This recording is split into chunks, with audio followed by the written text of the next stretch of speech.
Kā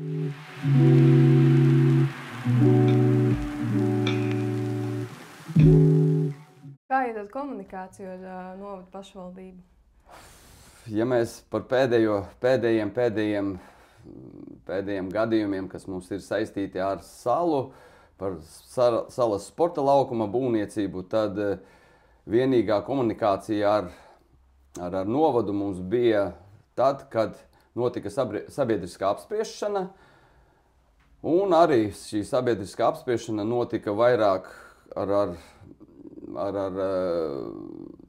vairākas reizes tika pārcelti laiki, līdz beidzot mēs nonācām pie tā, kad mēs izdiskutējām šo jautājumu, bet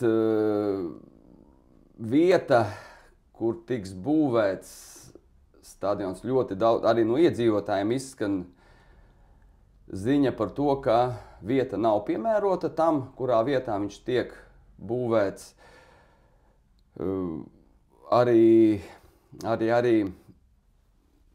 projekts, kas varētu būt, kāds varētu izskatīties, līdz šim arī nav publiski pieejams, lai varētu redzēt, kādi tiks veikti darbi, kas vai nu tikai būvniecība, vai tiks arī veikti teritorijas labiekārtošanas darbi, jo vieta, kur tiek būvēts stadions, ir purvaina, un ūdens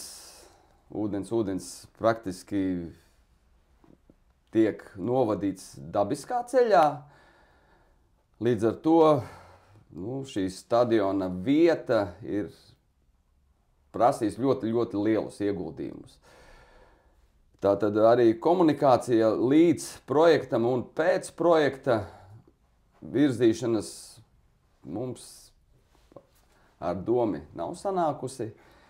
Neviens no tiem, kas šo projektu gatavoja un apsprieda, nebija diskusija ne ar pagasta iedzīvotājiem, ne arī ar salas vidusskolu, kas varētu būt ļoti būtisks, jo lielākos stadiona noslogojumu noteikti, ka dotu salas vidusskola un Sēlijas sporta skola.